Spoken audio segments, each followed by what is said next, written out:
vamos conversar um pouco sobre água, né? Afinal de contas, estamos num lugar com água em grande quantidade e uma natureza exuberante. Então, a ideia dessa tarde é da gente conversar um pouco sobre isso, né? Sobre natureza, sobre água e onde é que a gente se insere entre esses temas. Eu elaborei aqui um roteiro, né? E a gente vai dividir essa tarde, esse momento aqui com vocês, em três. Primeiro, nós vamos falar um pouco sobre a água em cada um de nós, né? Que cuidados a gente tem com a nossa saúde e qual é a parte da água em relação a isso. Vamos falar também da água no ambiente. Aqui em Nazaré Paulista é muito importante, né? É impossível esquecer da presença da água aqui. E também as ameaças que a água vem sofrendo, não só aqui em Nazaré Paulista, mas no mundo todo, que também acaba sendo uma ameaça à vida, porque não existe vida sem água, não existe a nossa vida sem água. Então a gente precisa cuidar para que a nossa vida também esteja conservada, esteja preservada, né? Bom, primeiro a questão da água em cada um de nós, né? A gente tem aqui garrafinhas de água, a gente sempre se preocupa quando chega nos lugares para saber se tem água, né? E existem muitas histórias por aí sobre a necessidade que a gente tem de beber água, né? O que vocês já ouviram falar sobre isso? Né? De quantos litros de água precisa tomar por dia? Alguém já ouviu falar alguma coisa? 5 copos de água de 300 ml, 4 ou 5 copos ou é mais? Então, existem várias pessoas, né, falando, a gente entra no Google, dá um Google sobre isso, aparecem várias instruções. Existe uma orientação da Organização Mundial da Saúde que a gente deve ingerir mais ou menos 2 litros de água por dia, mas isso varia demais de uma pessoa para outra. Né? Se é um atleta, por exemplo, uma pessoa que faz muita atividade física, sobretudo ao ar livre, ela vai precisar muito mais do que 2 litros de água, porque ela vai transpirar muito, vai perder muitos líquidos. Né? Isso depende também da estrutura corporal, se é uma pessoa pequena, uma pessoa média, uma pessoa grande, existem diferentes necessidades de água. Então, essa orientação geral, né, de 2 litros por dia, ela é importante que a gente leve em consideração, mas também a gente tem que olhar os nossos hábitos, a nossa estrutura corporal, né? Se a gente fala muito, a gente precisa beber mais água, se a gente não fala tanto, precisa menos, a atividade física que realiza todos os dias, enfim, tudo isso precisa ser levado em conta, né? No nosso corpo, eu trouxe essa imagem só para a gente refletir o quanto é importante, né, pessoal? E quanto é importante também a gente cuidar da água, porque ela está presente no nosso corpo numa proporção muito grande. Quando a gente é criança, mais de 70% do peso corporal é referente à água, e isso depois vai diminuindo com o tempo, né? Quando a gente chega lá mais ou menos perto dos 50 anos, a gente está com aproximadamente 50% do peso corporal constituído de água, mas ainda assim é bastante coisa, né? E ela está presente em todos os tecidos, né? A água, ela está presente no nosso corpo dentro de cada uma das nossas células, e isso varia um pouquinho de um tecido para o outro. Então, por exemplo, o cérebro, 75% deste órgão é composto de água. Né? Se a gente pegar um cérebro humano, colocar na balança, 75% daquela massa cerebral é água. O coração também, 75%, pulmões, 86%, fígado, rins, a mesma proporção, as articulações, os ossos têm bastante água também, o sangue, a pele e os músculos, né? Então, o quanto é importante e necessário também a gente olhar para a qualidade da água que a gente bebe. Né? Quando a gente, hoje de manhã, estivemos na represa, vimos toda aquela água, aquela natureza em volta protegendo a água, e assim, eu falo com segurança que essa água daqui de Nazaré Paulista, essa água do Sistema Cantareira, ela é a melhor água que chega em São Paulo para abastecer a sociedade, né, paulista e dos municípios da região metropolitana. E isso é muito importante, gente, porque gasta-se muito dinheiro com o tratamento de água para ela chegar nas residências. Quanto pior for a qualidade da água, do sistema de abastecimento, maior é o dinheiro gasto com o tratamento e distribuição dessa água. Mesmo sendo de boa qualidade, como é essa água do Cantareira, ela também precisa receber tratamento, porque a água precisa ser clorada, ela precisa receber flúor, né, que é uma dose pequenininha, mas super importante na prevenção de cárie dentária. Então, mesmo sendo uma água de qualidade muito boa, ela vai receber tratamento antes de ser distribuída.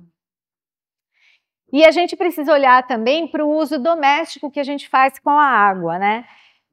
Por mais que a gente tenha esse cuidado de estar sempre bebendo uma água boa, de qualidade, uma água potável, limpa, tratada, a gente não tem como devolver de novo para o ambiente a água limpa da mesma forma que ela entra no nosso corpo. Não existe isso, né?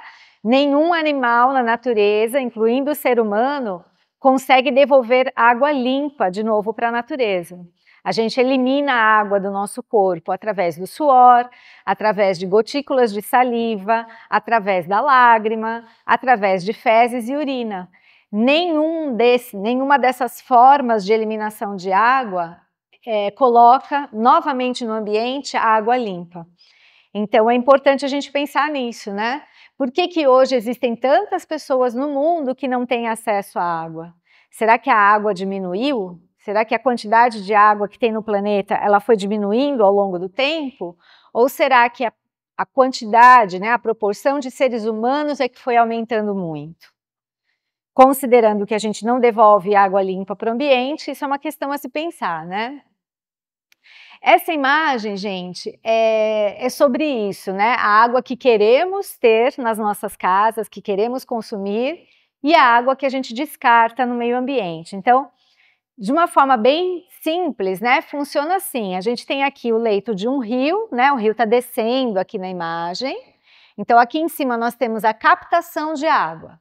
Então, o município capta a água, trata, né? Aqui nós temos uma ETA, Estação de Tratamento de Água. Essa água é tratada, clorada, recebe flúor, né? E aí ela vai para um reservatório e a partir desse reservatório começa a distribuição. A água vai sendo distribuída para os usuários todos, que podem ser indústria, comércio, hospitais, casas, né? Residências das pessoas. E todos esses consumidores de água, todas essas pessoas e instituições que recebem água, vão devolver água suja para o ambiente, vão devolver água poluída. E aí a gente precisa ter um outro equipamento super importante, tanto quanto aquele primeiro, que é a estação de tratamento de esgoto. O correto é que todos esses usuários da água, né, tenham ligação com a rede de esgoto, para que essa água contaminada, essa água usada, suja, passe pela estação de tratamento antes dessa água voltar para o manancial, antes dessa água voltar para o rio. Infelizmente, não é bem assim que acontece na maioria dos municípios brasileiros, na grande maioria dos municípios brasileiros. E até é importante falar que em países desenvolvidos, a lógica é contrária a essa daqui. Eles primeiro lançam o esgoto e captam depois. É como se a gente trocasse esses equipamentos aqui de posição, tá? Então, o rio está correndo aqui para baixo, aqui nós temos a cidade. Então, a cidade primeiro lança o esgoto e depois ela capta a água para distribuir, para tratar e distribuir para a população. Essa é a lógica correta, na verdade, porque se a gente pensar que mais para baixo aqui no rio tem um outro município, né, o correto é que a gente receba, que quem está no próximo município receba água de qualidade, né, receba uma água limpa e use a mesma lógica. Primeiro lança o esgoto tratado e depois faz a captação. Aqui no Brasil funciona nesse formato que a gente está mostrando aqui para vocês. E com um agravante de nem todos os municípios terem a estação de tratamento de esgoto tratando toda a proporção de esgoto que é gerada no município, né? 100% do esgoto que é gerado no município. Ou seja, a próxima cidade ali, a jusante no Rio, que se vire, né? Que lute para captar a água, tratar da melhor maneira possível e distribuir para a sua população. Então é uma lógica um tanto perversa, mas que a gente aos poucos vai tentando conscientizar e mudar. Aqui eu trouxe duas imagens bem bonitas daqui da represa Atibainha, né, do reservatório Atibainha, duas imagens aqui de Nazaré Paulista, para lembrar da presença, né, do elemento água aqui no ambiente onde a gente está. E vou falar um pouquinho sobre o sistema Cantareira, né, gente? Por que eu vou entrar nesse assunto? Eu trabalho numa organização ambientalista, que é o IP, Instituto de Pesquisas Ecológicas. O IP é uma organização que tem 32 anos de existência, ele nasceu lá na ECO 92, uma conferência das Nações Unidas sobre meio ambiente e biodiversidade, que aconteceu no Rio de Janeiro em 1992. E nessa história, né, nessa longa trajetória de 32 anos, não é fácil ser uma organização ambientalista no Brasil, mas a gente está aí, sobrevivendo. Nós desenvolvemos muitos projetos, temos projetos na Amazônia, no Pantanal, no sul da Bahia, né, na Mata Atlântica. Na Mata Atlântica nós estamos no sul da Bahia, aqui na região do Cantareira e também no Pontal do Paranapanema, que é aquela divisa do estado de São Paulo, que tem Paraná ao sul e Mato Grosso do Sul ao norte, assim, uma pontinha ali do estado de São Paulo. E esse território que eu estou mostrando para vocês, chamado Sistema Cantareira, é um pedacinho muito pequeno do estado de São Paulo, que representa 0,5% do território apenas, e pega também um pedaço bem pequenininho do sul de Minas. Ou seja, esse território ele abrange 8 municípios, um pedacinho de cada município ali no sul de Minas, que são Extrema, Itapeva e Camanducaia. E aqui no estado de São Paulo, o Sistema Cantareira abrange Nazaré Paulista, Piracaia, Joanópolis, Bragança Paulista e Mariporã, que são os municípios onde estão as represas, né, os reservatórios do Sistema Cantareira. A gente até consegue ver esses reservatórios aqui, ó. Aqui é o Jaguari e Jacareí, né, que fica em Bragança Paulista, Reservatório Cachoeira, Reservatório Atibainha, que é esse aqui em Nazaré Paulista, e a represa Paiva Castro em Mariporã. Bom, e há mais ou menos uns 14 anos, os pesquisadores do IP, que ficam aqui em Nazaré Paulista, e a sede do IP é aqui em Nazaré Paulista, os pesquisadores começaram a fazer um mapeamento, um estudo detalhado, usando imagens de satélite muito precisas, sobre o uso do solo nesse território, né, nessa região chamada Sistema Cantareira. E aí o que foi diagnosticado é que a gente tem 46% do território usado com a criação de animais, né, com pastos, mas esses pastos são muito degradados, pastos de baixa qualidade, né, onde os animais não se alimentam bem, tem uma produtividade muito baixa no rebanho. A gente tem 3% de água, que são os rios, né, os córregos, rios e os lagos, que são as represas. Temos uma proporção bem considerável de eucalipto, que é uma árvore exótica, né, não é uma árvore nativa aqui da Mata Atlântica. Ela foi introduzida no Brasil já há muitos anos e é plantada em muitos dos municípios da região do Cantareira com diferentes finalidades. Por exemplo, eucalipto nos municípios do sul de Minas, eles são plantados com manejo sustentável, eles são plantações de eucaliptos certificadas, porque o destino dessa madeira, dessas árvores, né, é a produção de celulose, a produção de papel, né? Então, é um eucalipto certificado com um manejo sustentável. No entanto, aqui em Nazaré Paulista, o destino do eucalipto que é plantado aqui não é para a produção de papel, portanto, não é um eucalipto certificado, ele não tem um manejo sustentável, em muitos casos ainda se usa fogo no manejo desses eucaliptos, E eles o destino deles são os fornos de pizza, principalmente em Guarulhos, São Paulo, os municípios da região metropolitana, que usam madeira para acender forno a lenha, eles compram o eucalipto daqui de Nazaré Paulista. E a gente tem também uma proporção considerável, né, aproximadamente 35% de floresta. Essa floresta é mata nativa, mata atlântica, como a gente pôde ver no passeio hoje, e é só olhar com um pouco mais de atenção à paisagem, a gente ainda vê alguns fragmentos de mata nativa, fragmentos de mata atlântica. Quando a gente olha a paisagem e vê que as árvores são todas iguais, isso não é mata atlântica, tá, gente? Isso é plantação de eucalipto, quando as árvores são todas iguais. Quando a gente olha a paisagem e vê árvores diferentes, de formatos, cores e tamanhos diferentes, essa sim é a Mata Atlântica, que tem uma altíssima biodiversidade. E mais uma informação bem importante sobre o sistema Cantareira, gente, além daquela que eu mostrei anteriormente, que é do uso e ocupação do solo, essa imagem aqui mostra um dado bem alarmante, né? A cor do mapa, ó, o limite do Cantareira é essa linha amarela. E as cores dentro do mapa mostram a renda média familiar. Esses aqui são dados do censo ainda de 2010. Mas essa predominância do verde escuro, gente, significa que a renda média de muitas famílias dentro do Cantareira é menos que um salário mínimo. Ou seja, um território muito pobre, um território de produtividade agrícola, no caso aqueles 46% de pastagem, uma produtividade baixíssima, que coloca essas pessoas numa situação de vulnerabilidade muito alta. Apenas os pontos vermelhos aqui, pessoal, do mapa, que são poucos, olha, bem poucos, são territórios onde as pessoas, né, as famílias ganham os cor de laranja e o vermelho, são os pontos onde as famílias ganham mais do que um salário mínimo.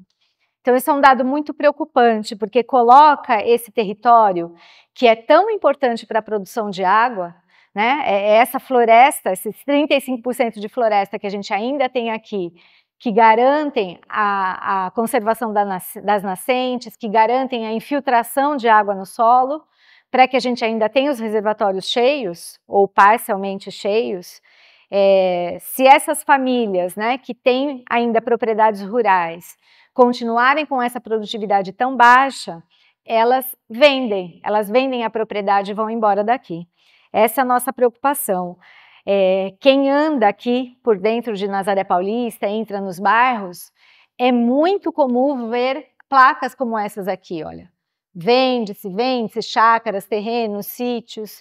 Muitas vezes essa venda é uma grilagem de terras, né? São terras públicas que são vendidas como lotes, né? Pequenos lotes, mas às vezes até dentro de unidades de conservação.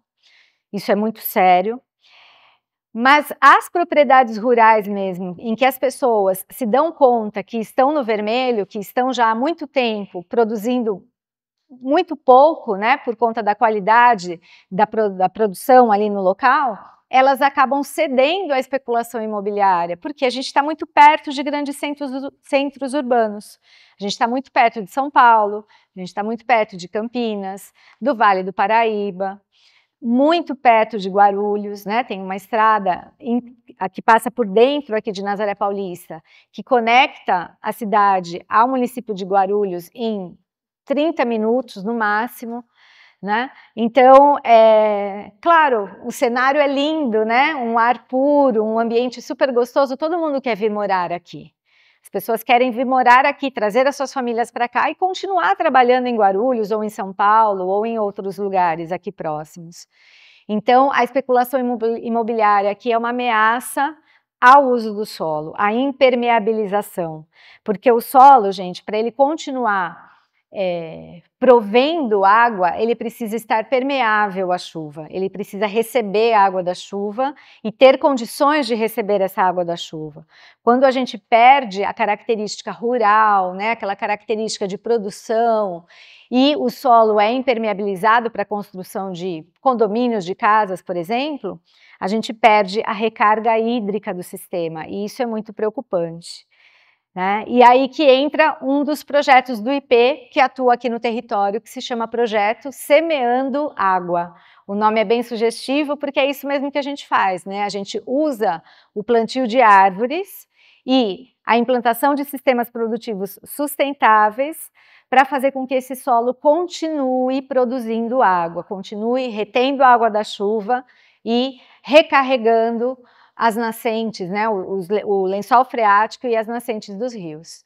Eu trouxe essa imagem só para mostrar, né, que o solo pavimentado, né, solo todo asfaltado, cimentado, a água não tem para onde infiltrar. Quando chove, e agora as chuvas torrenciais são uma realidade, a água tem que escorrer para algum lugar, gente. Se o solo está todo pavimentado, não tem para onde escorrer. É aí que acontecem as inundações, né? Muitas pessoas perdem os seus bens, a sua casa, por conta das inundações. Por quê? Porque a água não tem para onde ir se o terreno está todo pavimentado. Ao passo que se a gente tem as margens, né, dos mananciais protegidas por floresta, que é o que a gente chama de mata ciliar, aí sim, aí a gente tem a permeabilidade do solo. Não é nem pelas árvores, gente, mas sim pela quantidade de folhas, galhos que caem no solo e que formam uma espécie de uma esponja permanente. Quem já andou dentro de uma mata sabe disso. Quando a gente anda dentro de uma floresta, a gente nunca pisa direto na terra. A gente pisa num colchãozinho de folhas, galhos, cadáveres de animais, né, de insetos, fezes e tal.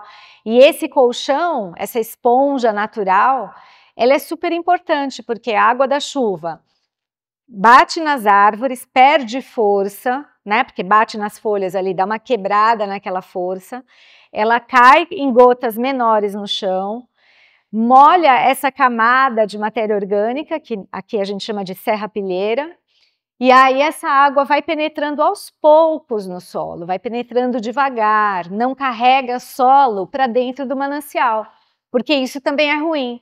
Quando as margens dos rios estão sem florestas, elas estão desprotegidas, a água da chuva bate com força, tira camadas do solo, né, tira partículas de terra, arranca essa terra e isso tudo escorre para dentro do manancial. E vem parar onde? Vem parar dentro da represa, né? Então isso vai deixando o reservatório cada vez mais raso, vai fazendo com que o reservatório perca a sua capacidade de armazenamento de água. Então na época das chuvas corre o risco de inundação. E ao longo do tempo vai perdendo também a resiliência, né? Porque a gente olha para a represa, hoje de manhã me perguntaram, mas qual é a profundidade aqui, né?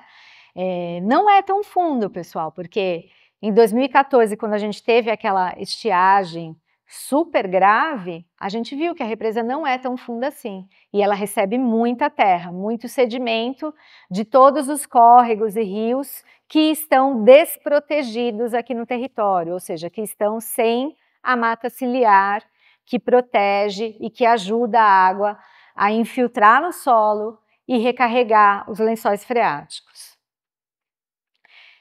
Um dos trabalhos do projeto Semeando Água é exatamente esse, né? O reflorestamento de mananciais que protegem a água. Então a gente planta árvores em pontos estratégicos aqui dentro do sistema Cantareira, às vezes em propriedades particulares, às vezes em terras públicas, mas são pontos estratégicos para proteger a água. Proteger nascentes, proteger mananciais, né? Aqui é muito comum, essa imagem fomos nós que criamos no projeto Semeando Água, e é muito comum a gente ver essa realidade aqui, né? De propriedades rurais com muita erosão. Erosão nada mais é do que perda de solo, né? Cada vez que chove, parte dessa terra escorre junto com a água e cai dentro do manancial. As nascentes desprotegidas, né? Sem floresta, então isso gera uma vulnerabilidade muito grande para a nascente, as nascentes ficam... É muito fácil a nascente secar numa situação dessas. Uma produtividade muito baixa, uma diversidade de produção também muito baixa. A gente tem muitas propriedades onde o proprietário aposta em um único tipo de produção, e geralmente é o gado leiteiro ou de corte, mas os pastos são pobres, então a produtividade tanto de leite como de carne também não é boa, né? Não é uma garantia de renda, assim, legal para eles terem. E aqui a gente tem a imagem do que a gente considera uma propriedade ideal, né? Uma propriedade onde você tem um manejo ecológico da pastagem, você tem a nascente protegida, você tem a reserva legal, que por lei toda propriedade rural precisa ter, né? Além de proteger a área de preservação permanente, que é ali em volta da nascente, ela precisa ter uma porção da propriedade também, que é uma floresta, tem que ser a floresta nativa do local. Então, a gente tem reserva legal na Amazônia, no Pantanal, no Cerrado e na Mata Atlântica, onde nós estamos, com proporções diferentes, e que pode ser explorada economicamente. Não é porque são árvores que elas nunca vão poder ser exploradas economicamente. Elas podem ser exploradas economicamente. O que não pode é desmatar tudo. Mas você pode extrair frutas nativas, você pode extrair óleos essenciais, você pode extrair madeira da reserva legal. O que não pode é desmatar tudo, né? Deixar a reserva legal pelada, sem nenhuma árvore. Mas tem várias atividades econômicas, florestais, não madeireiras e até uma porção menor de madeira que pode ser extraída da reserva legal. Então é isso, né? O que a gente sonha para o Cantareira é que os proprietários rurais fiquem aqui, não vendam as suas propriedades, fiquem aqui, mas melhorem, né? Tenham um ganho significativo de produtividade, diversificando a produção e trabalhando de uma forma ambientalmente correta. Então, como é que a gente faz isso, né, no Cantareira? Aqui, só mais um slide para mostrar como a mata ciliar protege a água, né? Evita que o lixo caia na água, evita que ocorra erosão, né? Só para reforçar.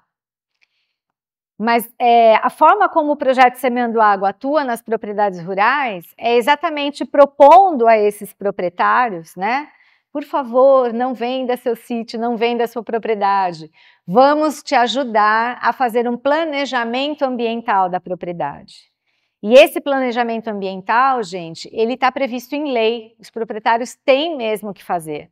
Então, o IP entra e faz o planejamento para esse produtor rural, para esse proprietário, e se ele quiser, se ele autorizar, a gente também faz algumas benfeitorias na propriedade. Que benfeitorias? A gente pode recuperar a APP, né, plantar árvores no manancial que existe na propriedade para proteger a água. A gente pode propor culturas agroecológicas, né, agroflorestais. Eu trouxe essa imagem aqui, que é uma espécie de uma charge, né, mostrando algumas coisas que a Ana Maria Primavesi, uma agrônoma, que é a mãe da agroecologia, né, a agrônoma que é precursora da agroecologia aqui no Brasil, e ela traz alguns pontos super importantes, né? O segredo da vida é o solo. Tudo está interligado. Não existe ser humano sadio se o solo não for sadio, porque do solo dependem as plantas, a água, o clima e a nossa vida. A gente não pode esquecer que todos os nossos alimentos vêm do solo, e se o solo está contaminado, se o solo está empobrecido, os alimentos também vão estar. E nós também estaremos, né? Com poucos nutrientes e assim por diante. Então, ela que é a precursora da agroecologia no Brasil, ela traz ensinamentos que a gente usa muito para convencer os proprietários rurais a fazerem o planejamento ambiental da propriedade e converterem, né, o seu sistema produtivo, que ainda é um sistema muito antiquado, para um sistema produtivo que seja agroecológico, né, que tenha princípios da agroecologia para que melhore a produção. O solo precisa estar preparado para receber água, né? Eu trouxe essa imagem para mostrar o ciclo da água, para a gente relembrar, né, esse assunto que todo mundo estuda lá na escola, nos anos iniciais, né, no ensino fundamental, que a água evapora, né, gente, com o calor, forma as nuvens, as árvores realizam um fenômeno que se chama evapotranspiração, então as árvores também colocam muito vapor d'água na atmosfera. Esse vapor d'água sobe, sobe, sobe, quando ele encontra uma frente fria, ocorre a formação das gotículas, né, das gotas de chuva, ocorre a precipitação, e aí essa chuva, gente, ela pode ter vários destinos diferentes. Ela pode simplesmente fazer um escoamento superficial, escorrer no relevo, ou ela pode infiltrar. O correto é infiltrar, porque daí ela recarrega o lençol freático ou o aquífero, que é onde a água fica armazenada por muito mais tempo. Tá certo? Então, o ciclo da água está aqui para a gente lembrar o seguinte: não é que está faltando água no planeta, gente. A água do planeta Terra é sempre a mesma, desde que o planeta existe. Não vem água de outro planeta para cá, e também não tem um ralo por onde sai a água da Terra e vai embora para o espaço. Isso não acontece. A água é sempre a mesma. Então, com essa quantidade crescente de seres humanos no planeta, né, somos 8 bilhões de seres humanos, a gente precisa cada vez mais olhar para esse ciclo e trabalhar a favor dele e não contra ele. Porque senão falta água mesmo. Senão não vai ter para todo mundo. Lembrando que a gente precisa colocar água boa, limpa, potável dentro do nosso organismo, mas ninguém consegue devolver água limpa para o ambiente. A gente sempre vai devolver água suja. Bom, quando o solo está permeável e a água infiltra, ela abastece os lençóis freáticos que afloram na forma de nascentes e alimentam lentamente os rios. Simples assim. Ou a gente trabalha a favor do que a natureza sempre fez, ou a gente vai ter, já temos e vamos ter cada vez mais sérios problemas de abastecimento de água. Vamos ter cada vez mais desigualdade e injustiça social pela água, né? Começando pela água. E aqui essa imagem é sempre bonitinha para lembrar, né, que folha seca não é sujeira. Folha seca tem que ficar em cima do solo, gente. Folha seca precisa cobrir o terreno.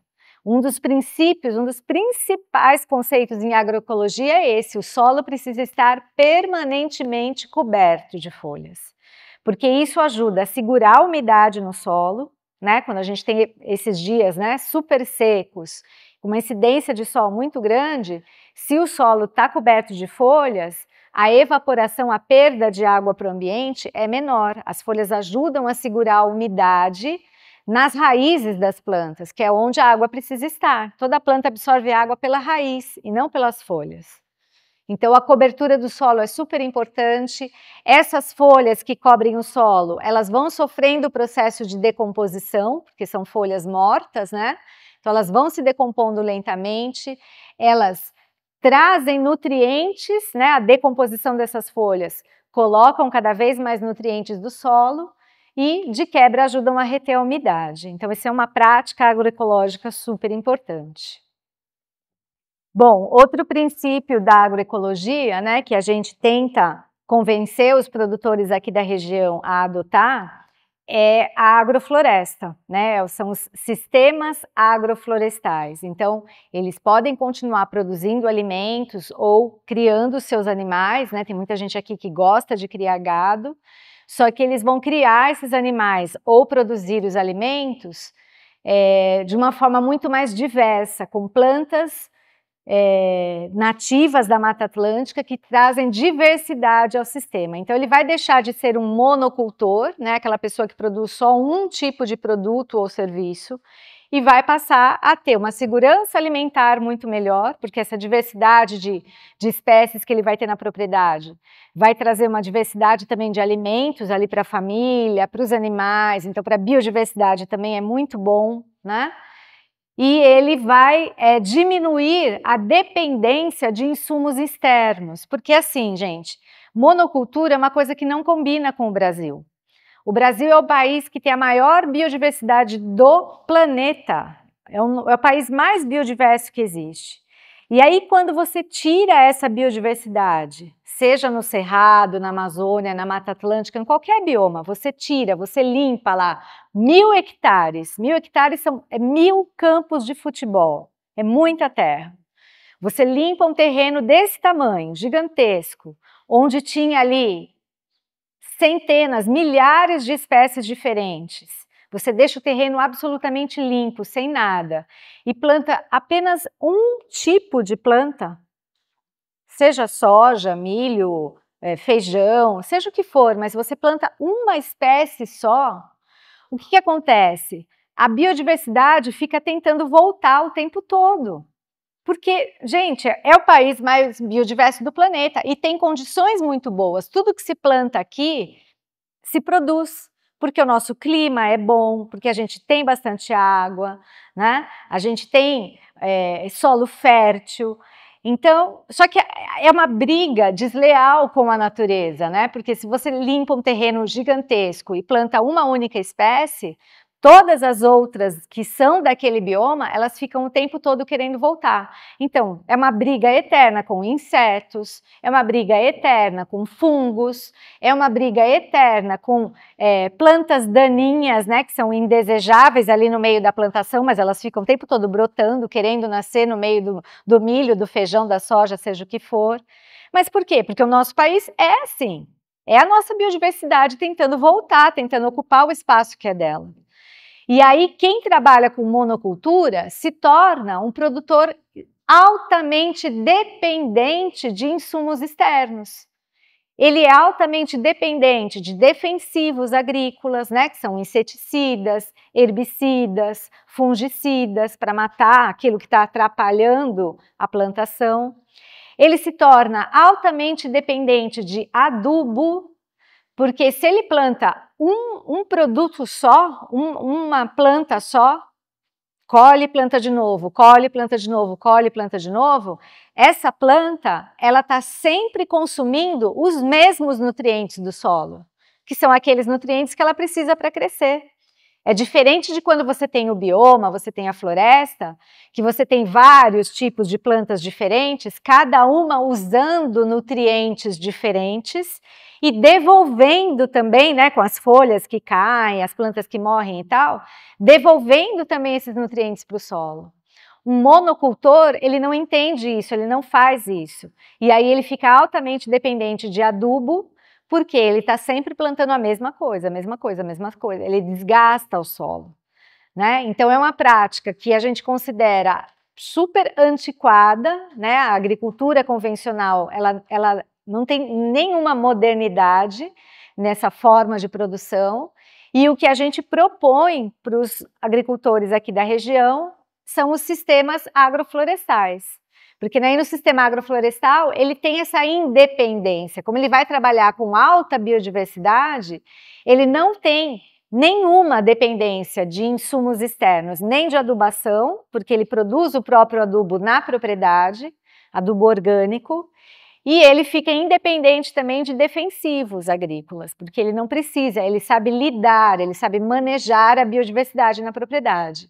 E o que é mais importante, ele não contamina o solo e também não contamina a água. Aqui na monocultura, essas substâncias todas, que muitas vezes são tóxicas, que são aplicadas na plantação, quando chove, elas escorrem para o manancial mais próximo e contaminam a água. E a gente tem provas disso, de que ocorre essa contaminação. Esse animal aqui é um querido do IP. A anta, apesar da gente não ter aqui nesse território, né, na região sudeste aqui, na região do Cantareira, nós não temos anta, ela é o maior mamífero terrestre brasileiro e ela é amplamente espalhada aí por diversos biomas. E é para falar de uma reportagem muito triste, porque elas estão contaminadas no cerrado, contaminadas com defensivos agrícolas. E aí você fala, poxa, mas as antas, né, na natureza, elas comem o quê?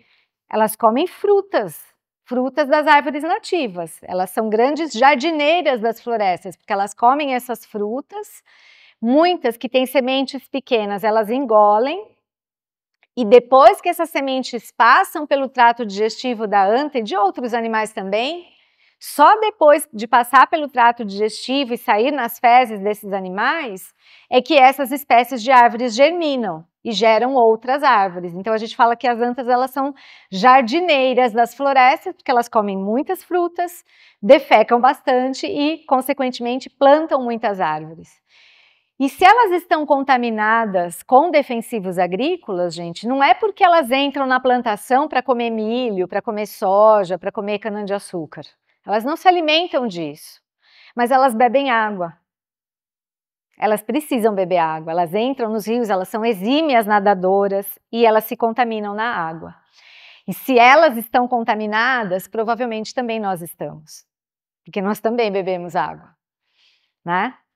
E aqui a gente tem eu trouxe algumas imagens de pesquisadores do IP, né, capturando antas, as armadilhas, elas são imensas, são estruturas muito complexas para capturar um animal desses.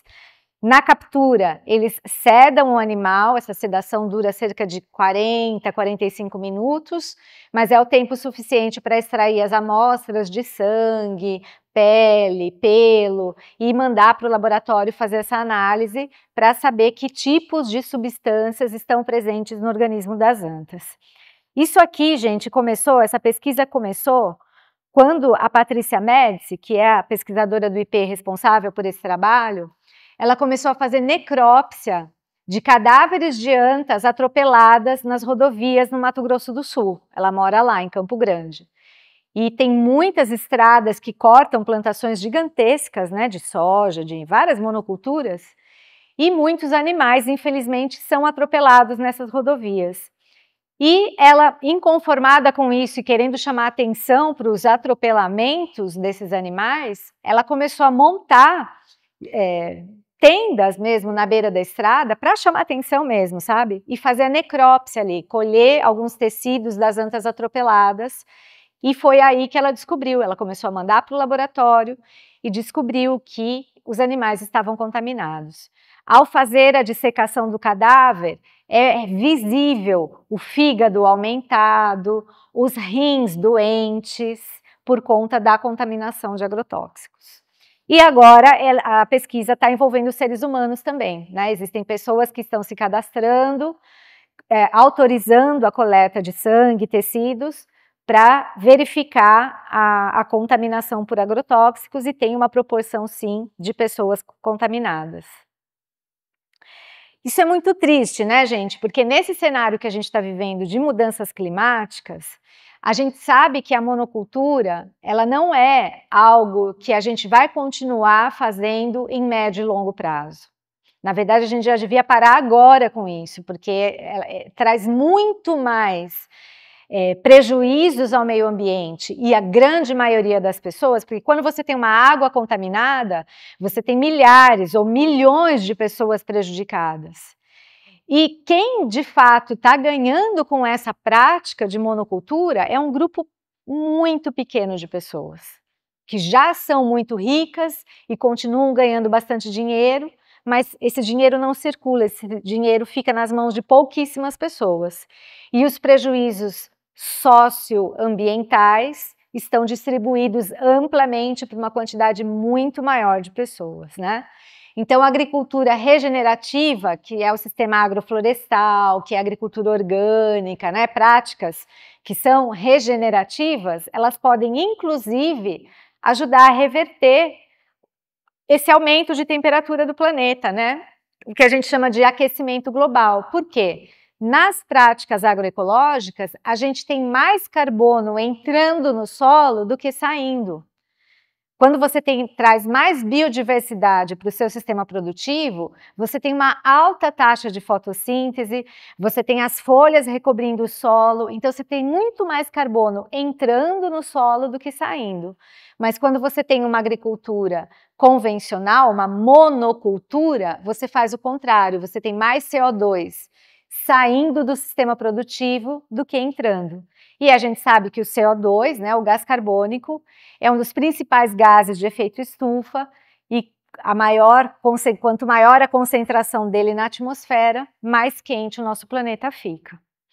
Então, é bem importante, a gente considera bem importante esse trabalho aqui na região do Cantareira, não apenas para a conservação da água, mas também como forma de mitigar o aquecimento global.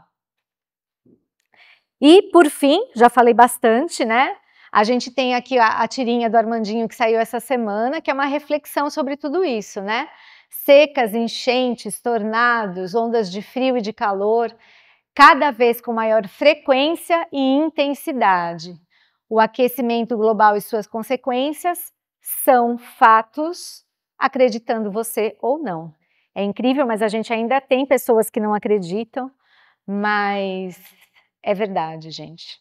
Eu não queria ser mensageira, né, trazer mais notícias, mas é verdade. E aqui também é uma pessoa que eu admiro muito e que traz reflexões muito importantes em relação a como o ser humano enxerga e se coloca em relação à natureza, né? Ele é uma liderança indígena e os indígenas trazem uma concepção muito diferenciada, né? Eles têm uma relação muito diferente com o meio ambiente do que a relação que o homem branco tem, né? Que a cultura ocidental tem.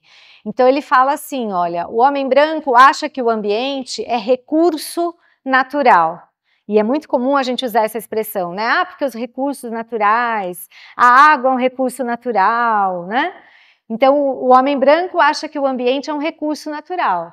É como se o planeta fosse um almoxarifado, onde você vai lá e tira as coisas, vai lá e vai pegando. Ah, vamos ali na represa e vamos pegar água, ou vamos ali naquele terreno e vamos pegar madeira, né? Como se fosse um grande almoxarifado.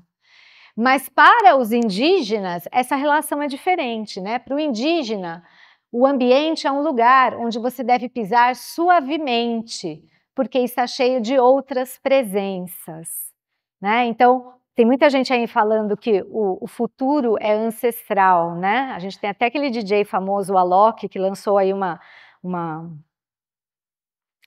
playlist, né, que ele gravou com indígenas, fazendo um mix com músicas indígenas, é muito interessante, inclusive, recomendo que vocês ouçam. E o nome é esse, o futuro é ancestral. Por quê? Porque ou a gente olha para essa relação ancestral que os povos originários têm com a natureza e começa a fazer como eles fazem, ou o futuro não vai ser legal. A gente está caminhando para um futuro pior do que a gente está encontrando hoje. E olha que os últimos dias têm sido bem difíceis, mas a tendência é só piorar se a gente não refletir sobre essas duas tirinhas que eu coloquei aqui para vocês. O aquecimento é um fato e a gente precisa respeitar mais a natureza. E é isso, muito obrigada. Obrigada.